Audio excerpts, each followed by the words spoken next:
Hi, I'm Edward Muzio, CEO of Group Harmonics, and I'm going to tell you how smart managers read behavior.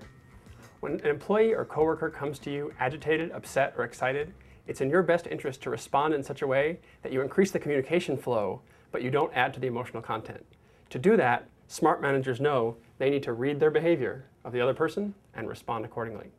When it comes to reading behavior, there's two questions you can ask yourself. The first has to do with how the other person is approaching their environment. I'm going to draw a scale here. On this end of the scale, we say the person is trying to shape their environment. This is somebody who's acting outwardly from themselves to quickly make changes in the world around them. On the other end of the scale, we say someone is trying to respond to their environment. This is somebody who's moving more slowly to carefully understand the constraints and be acted upon, stay within those rules, in other words. The second question you can ask yourself, I'll draw as a vertical scale, and that has to do with the person's primary focus. Are they focusing on things like tasks? This is to-do lists, details, overarching goals, things like that. Or are they focusing on people, relationships, interactions, who's involved, those kind of questions.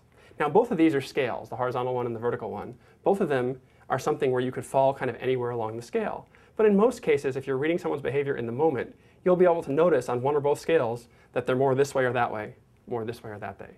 Once you've got their behavior read, then there's one simple rule, and that is rule number one for reading behavior: give them what they need. Now here's how you do that. We'll start over here on this side of the board. When someone is trying to shape their environment by focusing on tasks, this is somebody who is pounding on your desk saying, I need more resources. This is somebody who is trying to direct. What do you do with someone like this? You allow them to direct. You allow them to have some authority if you can. You don't over-control them or micromanage them. If you do, they'll just get more angry and communication will stop. How about someone who's trying to shape their environment by focusing on the people? This is a person who's focusing on relationships. They're excited. They're waving their hands around, telling you about a new idea with a lot of emotional content. This is somebody who's trying to inspire you. What do you do here? You let them inspire you. You get a little bit excited. You go there into the emotional content for a bit. You don't shut down the conversation too soon. This is somebody who needs to verbalize in order to share information. Now let's go to this side of the board, someone who's trying to respond. What if they're trying to respond to the environment by focusing on the people again?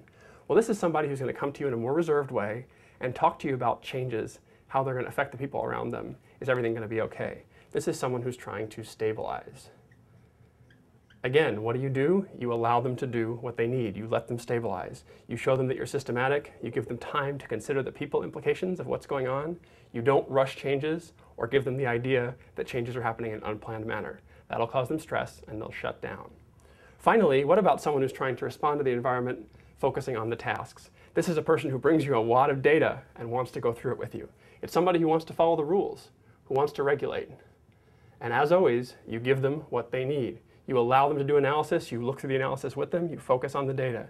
You don't dismiss the importance of the data, and you don't give them the idea that you're making decisions without information.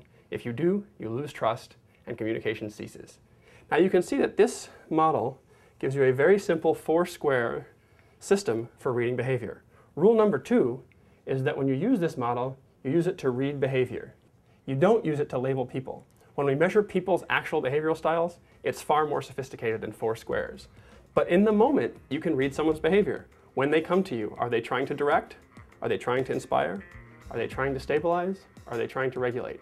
If you read their behavior appropriately and respond accordingly, you'll be a smart manager and you'll get a lot more communication and a lot less strife.